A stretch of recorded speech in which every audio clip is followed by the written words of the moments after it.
मित्रांनो, शेवटच्या लेक्चरमध्ये आपण निर्यात विपणनाच्या वैशिष्ट्यांवर चर्चा केलेली आहे.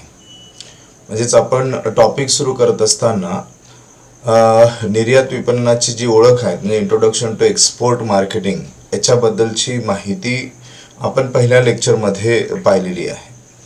आता आपण नवीन जो पार्ट आहे तो सुरू करणार आहोत, तो म्हणजेच निर्यात विपणनाचे महत्त्व काय आहे. आता याच्यामध्ये आपण निर्यात विपणनाचे महत्त्व पाहत असताना दोन अँगलनी आपण निर्यात विपणनाचे महत्त्व पाहणार आहोत. त्यामध्ये देशाच्या दृष्टीने विपणनाचे काय महत्त्व आहे, निर्यात विपणनाचे काय महत्त्व आहेत आणि व्यवसायाच्या दृष्टीने निर्यात व्यवसायाच्या दृष्टीने निर्यात विपणनाचे काय महत्त्व आहे हा भाग आपण पाहणार आहोत. आता जर आपण जागतिक बाजारपेठेचा विचार केला तर जागतिक स्तरावर भारताच्या बाजारपेठेला अतिशय महत्त्व आहे. संपूर्ण जग भारताच्या बाजारपेठेकडे लक्ष लावून आहे, कारण ग्राहकांची संख्या मोठी असल्यामुळे जागतिक जे काही स्पर्धक आहेत, उत्पादक आहेत, निर्यातदार आहेत, ते बाजारपेठेंकडे एक चांगली बाजारपेठ म्हणून, पैसा देणारी बाजारपेठ म्हणून पाहतात. मग असं असलं तरी आपल्या देशातून निर्यात होत असताना निर्याती विपणनाचं काय महत्त्व आहे, तर ते महत्त्व आपल्याला आज समजून घ्यावं लागणार आहे. तर त्याच्यामध्ये पहिल्या महत्त्वाचं जर आपण म्हणजे निर्यात विपणनाच्या महत्त्वामध्ये पहिला महत्त्व जर आपण पाहिलं तर अर्निंग व्हॅल्युएबल फॉरेन एक्सचेंज, म्हणजेच महत्त्वाचे परकीय चलन जे आहेत प्राप्त करणे, हे पहिलं महत्त्व निर्यात विपणनाचं आपल्याला दिसून येतं. By exporting goods and providing service in the world market, exporters can earn valuable foreign exchange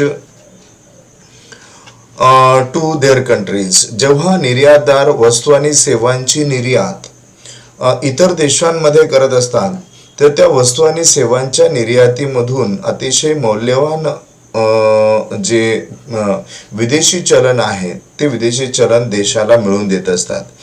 this is to require to make payments, import of raw materials, capital goods, spare parts and components etcetera. And it also helps to import new technologies skill. आता हे जर आपण पाहिलं तर परकीय चलन का गरजेचं आहे, तर परकीय चलन याच्यासाठी गरजेचं आहे की जेव्हा आपण वस्तूंची आयात करत असतो, बऱ्याचशा वस्तूंची आयात आपल्या देशाला करावी लागत असते आणि ही आयात करत असताना त्या देशाचं चलन आपल्याकडे असणं गरजेचं आहे, कारण त्या देशाच्या करन्सीमध्ये आपल्याला जे पेमेंट आहे ते करावं लागत असतं. त्याशिवाय जे अतिशय महत्त्वाचं तंत्रज्ञान आहे ते सुद्धा आणावं लागत असतं. तर ह्या सगळ्या गोष्टीसाठी फॉरेन करन्सी जे आहे, फॉरेन एक्सचेंज महत्त्वाचं असल्यामुळे देशाच्या दृष्टीने पहिलं महत्त्व आपल्याला दिसून येतं. दुसरं महत्त्व आहे पीसफुल इंटरनॅशनल रिलेशन्स. त्याला आपण शांततापूर्ण आंतरराष्ट्रीय संबंध असं म्हणतो. येस, ऑब्वियसली, कारण जागतिक पातळीवर 2 किंवा त्यापेक्षा जास्त देशांमध्ये जागतिक शांततामय वातावरण निर्माण होणं गरजेचं आहे आणि प्रत्येक राष्ट्र वेगवेगळ्या राष्ट्रांसोबत त्या देशाच्या म्हणजे प्रॉस्पेरिटी सोबतच शांतता आणि पीसफुल वातावरण, सलोखा आणि शांततामय वातावरण अपेक्षित करत असतात. आणि त्यासाठी bye maintaining international trade relations, countries can maintain political, cultural and legal relations by showing significant growth in export. जर आपण पाहिलं तर याच्यामधून ज्यावेळेस जागतिक पातळीवर एक चांगले संबंध निर्माण करून त्यामध्ये राजकीय आहे, सामाजिक आहे, सांस्कृतिक आहेत, त्यासोबतच कायदेशीर रिलेशन्स आहेत, हे निर्माण करून जागतिक पातळीवर शांतता आणि सलोख्याचं वातावरण निर्माण केलं जात असतं. तर हे भारताच्या दृष्टीने निर्यात यासाठी सुद्धा महत्त्वाची आहे. नंबर 3 आहे to cope up with adverse balance of payment. त्याला आपण प्रतिकूल व्यापार संतुलनाचा सामना करण्याचं म्हणतो. म्हणजे प्रतिकूल व्यापार संतुलन जे आहेत. आता प्रतिकूल व्यापार संतुलन काय आहेत याच्याबद्दल जर आपण माहिती घेतली तर आपल्याला दिसतं की आपण साधं उदाहरण जर पाहिलं तर आपल्याला लक्षात येईल की ज्यावेळेस वस्तूच्या म्हणजे विक्रीपेक्षा जेव्हा खरेदी वाढत असते त्यावेळेस खरेदी म्हणजे खर्च आणि विक्री म्हणजे उत्पन्न. जर उत्पन्न कमी आणि खरेदी जास्त असेल तर त्यावेळेस एक नुकसानीची परिस्थिती, त्याला आपण ॲडव्हर्स बॅलन्स ऑफ पेमेंट असं म्हणतो. म्हणजे देशाच्या दृष्टीने विचार केला तर देशाच्या दृष्टीने आयात जास्त आहे म्हणजे खरेदी जास्त आहेत आणि निर्यात कमी आहेत म्हणजे विक्री कमी आहेत. याचा अर्थ खरेदी जास्त असल्याने देशाची परकीय चलन विदेशामध्ये जातं आणि निर्यात कमी असल्यामुळे त्या तुलनेमध्ये कमी चलन येतं आणि याचा परिणाम ॲडव्हर्स बॅलन्स ऑफ पेमेंटवर पडत असतो.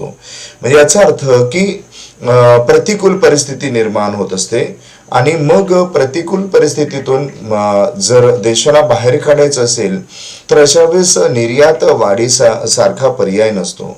निर्यात ही वाढवावी लागते आणि त्याच्या आधारे मग बॅलन्स ऑफ पेमेंट हे इक्वल होण्याची शक्यता किंवा मग पॉझिटिव्ह होण्याची शक्यता असते. त्याच्यानंतर नंबर 4 महत्व जर आपण पाहिलं create reputation in the world तर आपल्याला असं दिसतं की constant export result in bringing reputation and goodwill for the countries by exporting quality goods and rendering quality services country get popularity. जर आपण पाहतो की आंतरराष्ट्रीय पातळीवर जर एक चांगली प्रतिष्ठा आणि नावलौकिक निर्माण करायचं असेल तर यासाठी जे निर्यातदार आहेत त्यांना नियमितपणे निर्यात व्यापार करावा लागेल.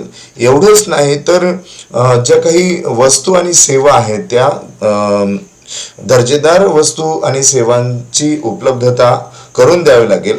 जर हे सगळं केलं तर याच्यातून देशाला चांगल्या प्रकारे परकीय चलन जे आहे ते मिळतं आणि त्याच्यातूनच त्याच्या आधारे म्हणजे एका बाजूला मोठ्या प्रमाणावर परकीय चलन मिळणे, दुसऱ्या बाजूला वस्तू आणि सेवांची निर्यात करत असताना गुणवत्ता टिकवून ठेवणे आणि त्याच्यातून व्यवसायाची देशाची प्रतिष्ठा आणि गुडविल नावलौकिक निर्माण करणे, ह्या सर्वांमधून जागतिक प्रतिष्ठा निर्माण केली जाते. म्हणजे जागतिक प्रतिष्ठा निर्माण करण्यासाठी देशाच्या दृष्टीने निर्यात विपणनाचे महत्त्व आपल्याला दिसून येते.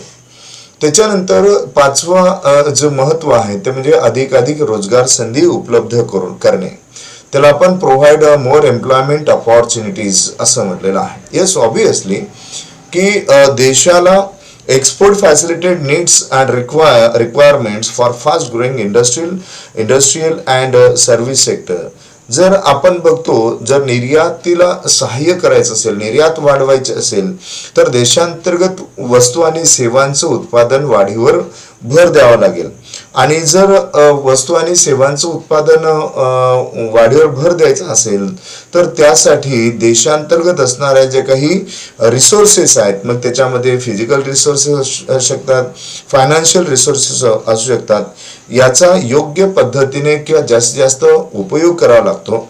आणि ज्यावेळेस याच्यातून ह्या भौतिक किंवा वित्तीय संसाधनाचा किंवा फॅक्टरीज ऑफ प्रोडक्शनचा अधिकाधिक उपयोग झाला तर त्यातून औद्योगिकरणास चालना मिळते आणि ज्यावेळेस औद्योगिकरण मोठ्या प्रमाणावर होतं तेव्हा प्रत्यक्ष आणि अप्रत्यक्ष दोन्ही प्रकारचे रोजगार उपलब्ध होतात. म्हणजे देशांतर्गत रोजगार संधी उपलब्ध करायची असेल तर निर्यात विपणनाची गरज आहे. त्याच्यानंतर आपल्याला दिसतं ते म्हणजेच boost for research and development. Yes, obviously संशोधन आणि विकासाला चालना देणे, गती देणे असं त्याचा अर्थ होतो. For economic and industrial development exports marketing is essential. जर आपण देशांतर्गत आर्थिक आणि औद्योगिक विकास करायचा असेल तर अशा वेळेस निर्यात विपणन अतिशय गरजेचं आहे. Rapid growth in economy is possible only because in export. म्हणजेच जर देशाची अर्थव्यवस्था जलद पद्धतीने वाढवायची असेल तर निर्यातीशिवाय चांगला पर्याय नाही असा अर्थ आहे. To sustain in the international market quality of the product is very important. आणि मग आपण पाहतो की जर आंतरराष्ट्रीय मार्केटमध्ये आपल्याला कॉन्स्टंट राहायचं असेल, टिकून राहायचं असेल, तर आंतरराष्ट्रीय पातळीवर त्या वस्तू किंवा सेवांचा दर्जा जो आहे तो अतिशय महत्वपूर्ण आहे.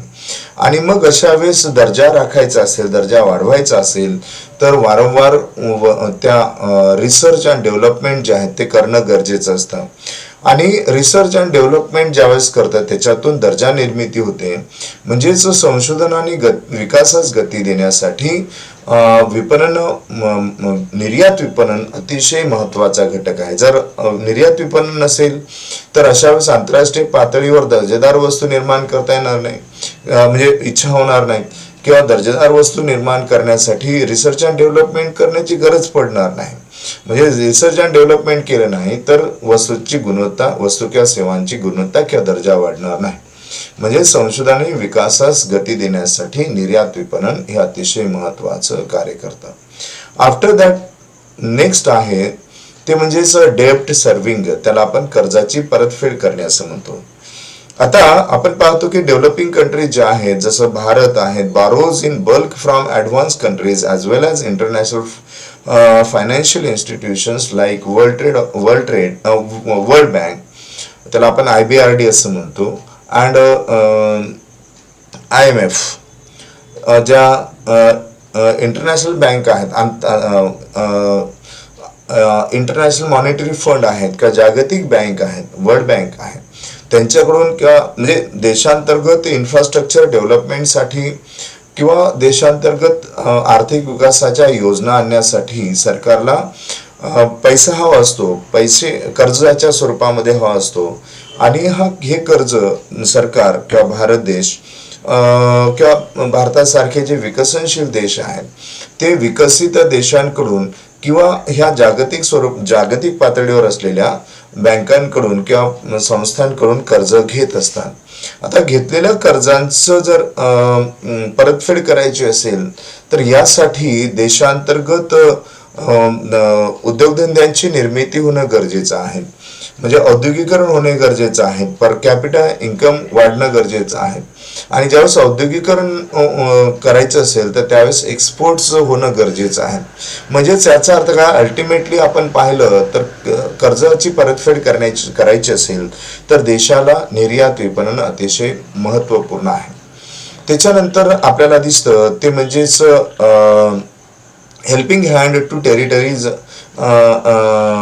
सेक्टर्स, त्याला आपण सहाय्यक उद्योग असं म्हणतो. सहाय्यक उद्योगांना सहाय्याच्या किंवा मदतीचा हात आपण असं म्हणूया. येस, ऑब्विसली, कारण एक उद्योग ज्यावेळेस उभा राहतो त्या उद्योगांवर आधारित अनेक उद्योगांची निर्मिती होत असते. ज्यावेळेस निर्यात उद्योग उभा राहतो तर त्या निर्यात उद्योगांवर अनेक उद्योग निर्माण होत असतात. त्याला आपण ऑक्झिलरी बिझनेस किंवा ऑक्झिलरी सेक्टर्स किंवा टेरिटरी सेक्टर्स असं म्हणतो, त्याला सहाय्यक उद्योग असं म्हणतो. म्हणजे जसं एक उद्योग राहायला उभा तर आपल्याला दिसतं की बँकिंग सेक्टर्स उभं राहतं, इन्शुरन्स सेक्टर्स उभं राहतं, ट्रान्सपोर्टेशन सेक्टर उभं राहतं, मग ट्रान्सपोर्टेशन सेक्टर्स मधले सगळे सेक्टर्स उभे राहतात, सर्व्हिस इंडस्ट्रीज उभ्या राहतात त्याशी संबंधित.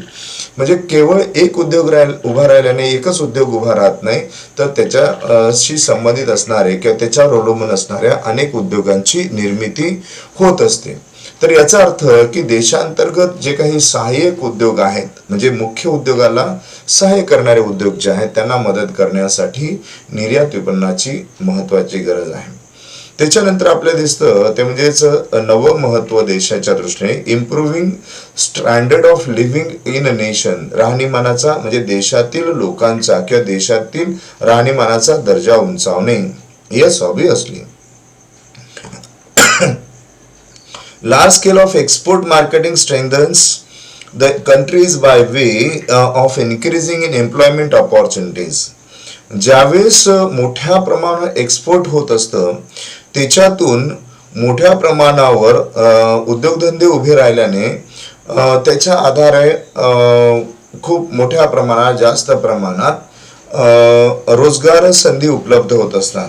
जेव्हा मोठ्या प्रमाणात रोजगार उपलब्ध होत असतात किंवा रोजगार संधी निर्माण होतात, त्या रोजगार संधीमधून लोकांना मोठ्या प्रमाणावर अर्निंग सोर्सेस जे आहेत ते उपलब्ध होतात.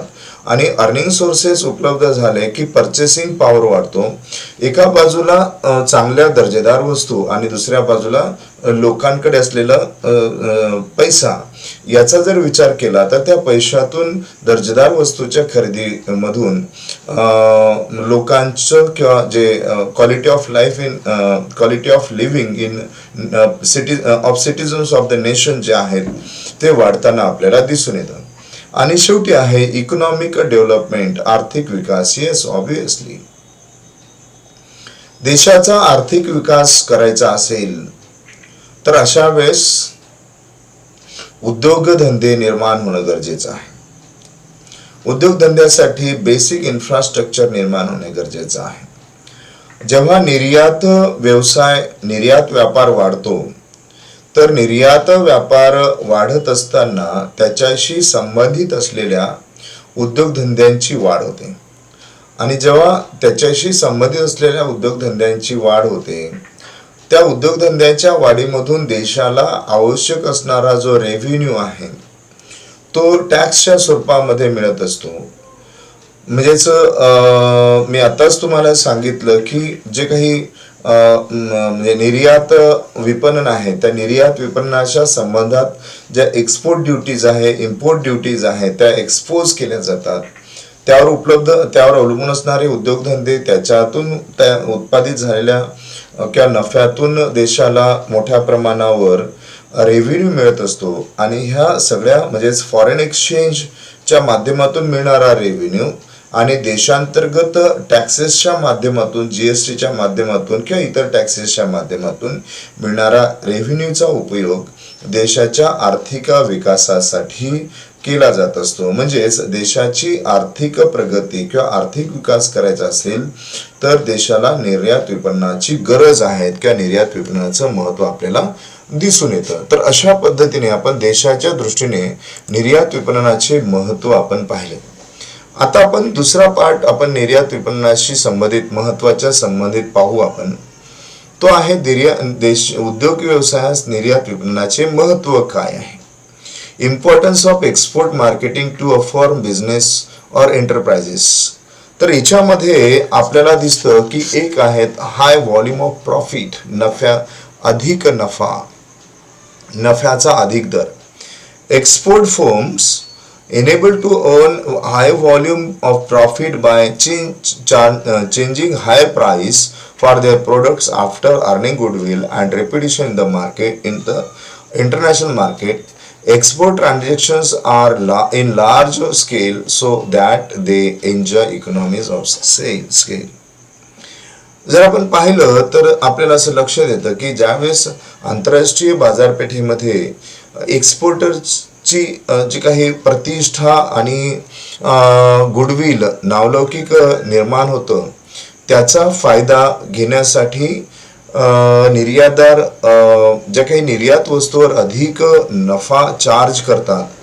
आणि अधिक नफा चार्ज केल्यामुळे देशांतर्गत विक्रीच्या तुलनेत किंवा देशांतर्गत विपणनाच्या तुलनेत निर्यात विपणनामध्ये अशा निर्यातदारांना अधिक नफा मिळत असतो. म्हणजेच जर एक्सपोर्टरला अधिक नफा कमवायचा असेल तर निर्यात विपणन महत्वाचं आहे. नंबर 2 आहे goodwill and reputation. Yes, obviously आपण याच्यामध्ये देशाला निर्यातीचे महत्वामध्ये सुद्धा आपण गुडविल अँड रेप्युटेशन्स पाहिलेलं आहे. देशाच्या दृष्टीने गुडविल आणि रेप्युटेशन निर्माण होते हे आपण पाहिलं. तसंच निर्यातदाराच्या दृष्टीने सुद्धा आंतरराष्ट्रीय बाजारपेठेमध्ये नावलौकिक आणि प्रतिष्ठा निर्माण होते. Due to firm continuous business contract, supply quality products, participation world fairs and exhibition, firm is a position to gain goodwill and reputation. जर आपण पाहिलं तर आपल्याला असं लक्षात येतं की ज्यावेळेस एखादी व्यवसाय संस्था जी निर्यात विपणनामध्ये इन्व्हॉल्व आहे, अशी निर्यात विपणन संस्था ज्यावेळेस कंटिन्यू नियमितपणे निर्यात करत असते, क्वालिटी प्रोडक्ट्स इंटरनॅशनल मार्केटमध्ये लॉन्च करते, जे काही वर्ल्ड फेअर आणि एक्झिबिशन्स आहेत, जागतिक व्यापारी मेळावे आणि प्रदर्शने आहेत, त्यांच्यामध्ये कंटिन्युअस पार्टिसिपेशन करते, तर याचा परिणाम असा होतो की अशा संस्थेचं गुडविल जागतिक पातळीवर संस्थेच्या नावाने, बिझनेस ऑर्गनायझेशनच्या नावाने निर्माण होतं आणि त्याचबरोबर प्रतिष्ठा सुद्धा निर्माण होते. जसं आपण उदाहरण घेतलं तर टाटा टी आहे, सॉल्ट आहे, विप्रो आहे, TCS आहेत, इन्फोसिस आहे. अशा अनेक ज्या काही इलेक्ट्रॉनिक क्षेत्रामध्ये असणाऱ्या किंवा ॲग्रिकल्चरल इंडस्ट्रीमध्ये असणाऱ्या जे काही उद्योग व्यवसाय आहेत, त्यांचं गुडविल हे आंतरराष्ट्रीय बाजारपेठेमध्ये निर्माण झालेलं आपल्याला दिसतं. त्याच्यानंतर नेक्स्ट आहे महत्त्व म्हणजे इम्प्रूव्हमेंट ऑफ ऑर्गनायझेशनल एफिशियन्सीज, संघटनात्मक कार्यक्षमता सुधारणे. यस, संघटनात्मक म्हणजेच व्यवसायाची कार्यक्षमता. To supply quality products and services, export firm must enrich their employees with proper training and a development program. जेव्हा एखाद्या निर्यात क्षेत्रामध्ये अंतर्भूत असलेल्या उद्योग व्यवसायाला आंतरराष्ट्रीय पातळीवर वस्तू आणि सेवांची गुणवत्ता राखायची असेल, तर अशा वेळेस त्या उद्योग व्यवसाय संस्थेमधील कर्मचाऱ्यांना योग्य पद्धतीने प्रशिक्षण आणि विकासाचे कार्यक्रम देणं गरजेचं असतं. आणि त्यासाठी मग त्यामुळे काय होतं की ज्यावेळेस अशा प्रकारचे प्रोग्राम्स किंवा अशा प्रकारच्या सगळ्या प्रकारचे ट्रेनिंग कॅम्प्स राबवले जातात, तर याचा परिणाम असं होतो की व्यवसायाच्या अंतर्गत जी काही कार्यक्षमता आहेत ते वाढते. मग ते ऑर्गनायझेशनल एफिशियन्सी असेल किंवा जॉब वर्कच्या संदर्भातली एफिशियन्सी असेल किंवा नॉलेज किंवा स्किल्स एफिशियन्सी वाढवण्याच्या संदर्भातलं असेल किंवा ओव्हरऑल ऑर्गनायझेशनल बिहेवियर इम्प्रूव्हमेंटच्या संदर्भात असेल, असे सगळे च्या संदर्भात ट्रेनिंग अँड डेव्हलपमेंटचे कार्यक्रम राबवले जातात आणि त्याचा परिणाम मग संघटनेच्या कार्यक्षमतेमध्ये सुधारण्यामध्ये होतो. त्याच्यानंतर आहेत ऑप्टिमम युटिलायझेशन ऑफ रिसोर्सेस, संसाधनाचा महत्तम उपयोग. आता महत्तम उपयोग याचा अर्थ नॉट मॅक्झिमम, नॉट मिनिमम, अधिकही नाही आणि कमीही नाही, म्हणजे प्रमाणापेक्षा जास्त नाही आणि प्रमाणापेक्षा कमी नाही. मग प्रमाणापेक्षा जास्त नाही याचा अर्थ काय आहे, तर ज्यावेळेस export organisation must be there available resources up to the marks. After meeting domestic demand, surplus production is exported by the firm so as to enjoy comparatively cost advantages. ज्यावेळेस देशांतर्गत ग्राहकांच्या वस्तू आणि सेवांच्या संबंधात गरजा भागविल्यानंतर ज्या अतिरिक्त वस्तू किंवा सेवा आहेत आंतरराष्ट्रीय पातळीवर स्पर्धात्मक किमती ठेवून त्या एक्सपोर्ट केल्या जात असतात. आणि ज्यावेळेस मग जर आपण पाहिलं तर आपल्याला असं लक्षात येतं की याचा परिणाम काय होतो की याचा परिणाम लार्ज स्केल प्रोडक्शनवर होतो. आणि लार्ज स्केल प्रोडक्शन मध्ये आपल्याला दिसतं की जेव्हा लार्ज स्केल प्रोडक्शन होतं त्यावेळेस लो कॉस्ट म्हणजे लोअर एक्सपेन्सेस होत असतात. म्हणजे याचा अर्थ आपल्याला दिसतं की जे देशाकडे असणारे रिसोर्सेस आहेत किंवा बिझनेस ऑर्गनायझेशनकडे असणारे रिसोर्सेस आहेत त्या रिसोर्सेसचा योग्य पद्धतीने उपयोग होतो. त्याच्यानंतर आहेत स्प्रेड मार्केट रिस्क, बाजाराची जोखीम विभागणी, बाजार जोखीम विभागणी. याचा अर्थ export firm engage in marketing of their products in domestic as well as in international market can cope up with their losses by compensating the products in any one market. बाजार जोखमीची विभागणी. जर आपण पाहिलं की ज्यावेळेस निर्यातदार निर्यात करत असताना ते देशांतर्गत वस्तू विकत असतात, देशांतर्गत बाजारपेठांमध्ये वस्तूंची विक्री करत असतात. हे purely export oriented business organisations नसतात. मग अशा वेळेस एका बाजारपेठेमध्ये ज्यावेळेस जोखीम निर्माण होते किंवा माल विकला जात नाही किंवा बाजारपेठेमध्ये त्या वस्तू किंवा सेवांना मागणी नाही, मग अशा वेळेस त्या वस्तू किंवा सेवा ज्यावेळेस विदेशातील बाजारपेठांमध्ये इंट्रोड्यूस केल्या जातात, तर ज्यावेळेस एका बाजारपेठेमध्ये नुकसान होतंय आणि दुसऱ्या बाजारपेठेमध्ये ज्यावेळेस खूप जास्त फायदा होतो, तर अशा वेळेस ती जी रिस्क आहे ते रिस्क एका बाजारपेठेतून दुसऱ्या भरून निघत असते. तर अशा प्रकारे स्प्रेड मार्केटिंग रिस्क आपल्याला दिसते.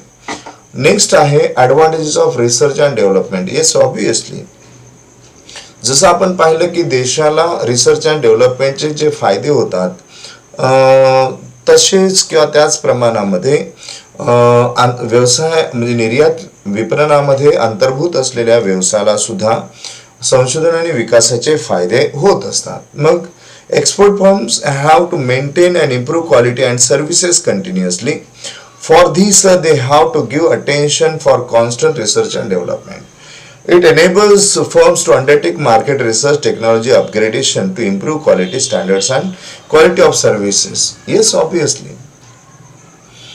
ज्यावेळेस आंतरराष्ट्रीय पातळीवर वस्तू किंवा सेवांची जी गुणवत्ता आहे ती नियमितपणे टिकून ठेवायची असेल, तर अशा व्यवसायामध्ये रिसर्च अँड डेव्हलपमेंट करणं गरजेचं असतं. आणि जर रिसर्च अँड डेव्हलपमेंट करत असताना मग त्याच्यामध्ये मार्केट रिसर्च करावं लागतो, टेक्नॉलॉजी अपग्रेडेशन करावं लागते, आणि या सगळ्यांचा परिणाम असा होतो किंवा इंटरनल जे काही डेव्हलपमेंट आहे त्या डेव्हलपमेंटवर भर द्यावा लागतो. मग याचा परिणाम असा होतो की संशोधन आणि विकासाचे फायदे त्या बिझनेस ऑर्गनायझेशनला मिळतात. त्याच्यानंतर आहेत नेक्स्ट आहेत ते म्हणजे पॉसिबिलिटी ऑफ लिबरल इम्पोर्ट, उदार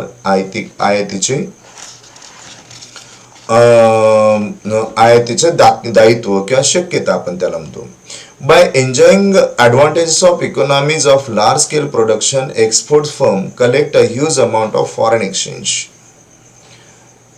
जर आपण पाहिलं तर ज्यावेळेस निर्यातदार मोठ्या प्रमाणात वस्तू किंवा सेवांची निर्यात करण्यासाठी मोठ्या प्रमाणात वस्तूचं उत्पादन घेत असतात, तर त्याच्यामधून अशा व्यवसायाला मोठ्या प्रमाणात जे विदेशी चलन आहे ते चलन मिळत असतं. This foreign currency can utilize for import of new technology, spare parts, machinery etcetera. मग आपल्याला लक्षात येतं की हे जे काही मोठ्या प्रमाणावर जे विदेशी चलन व्यवसायाला मिळालेलं आहे, त्या विदेशी चलनाचा उपयोग असे व्यावसायिक त्यांना आवश्यक असणारे जे काही तंत्रज्ञान आहे, त्यांना आवश्यक असणारी यंत्रसामग्री आहेत, त्यांना आवश्यक असणारी रॉ मटेरियल आहेत, याची आयात करण्यासाठी याचा उपयोग करतात. आणि यामध्ये जर आपण पाहिलं परकीय व्यापार धोरण 2015-20 यामध्ये सुद्धा मोठ्या प्रमाणावर लिबरल इम्पोर्ट्सच्या जे काही फॅसिलिटीज आहेत त्या फॅसिलिटी EPCG स्कीमच्या अंतर्गत दिल्या गेल्याचं आपल्याला दिसून येतं. त्याच्यानंतर आहेत 8वा पॉईंट, म्हणजे हे सुद्धा निर्यात विपणनाचं महत्त्व व्यवसायाच्या दृष्टीने दिसून येतं. त्याच्यानंतर आहेत हाय प्राइस. येस, ऑब्विसली आपण त्याच्यामध्ये सुद्धा म्हणजे देशाच्या दृष्टीने सुद्धा अधिक किंमत हा फायदा पाहिलेला आहे. In comparison with domestic market, price structure in export market is high, so export organisation earn high profit, margin of profit. जर आपण एकच वस्तू म्हणजे देशांतर्गत विकण्यात येणारी वस्तू आणि तीच वस्तू ज्यावेळेस विदेशामध्ये विकली जाते, तर त्यावेळेस त्या वस्तूची किंमत जास्त अधिक असते आणि अधिक किंमत आकारणे म्हणजे अधिक नफा कमवणे असा त्याचा अर्थ होतो.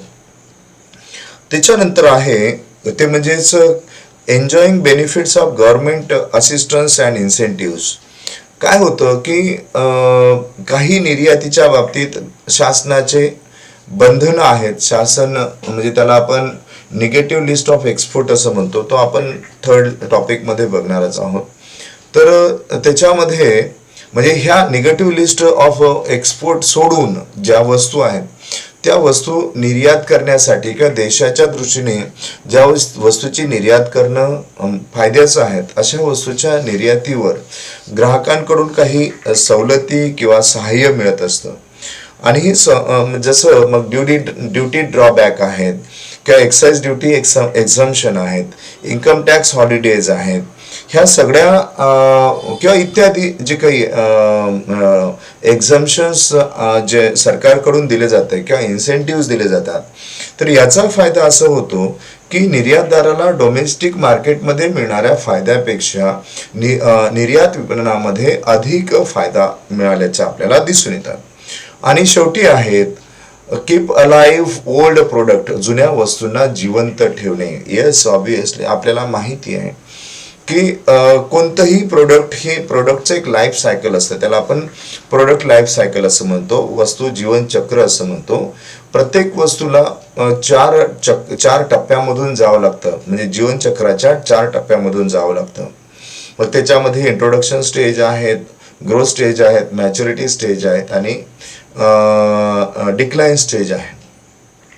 ज्यावेळेस एका बाजारपेठेमध्ये एखाद्या वस्तू किंवा सेवांची डिक्लाइन स्टेज असते, म्हणजेच ऱ्हास अवस्था असते, अशा वेळेस उत्पादकाला तिथे प्रॉफिट मिळण्यापेक्षा तोटा सहन करावा लागतो.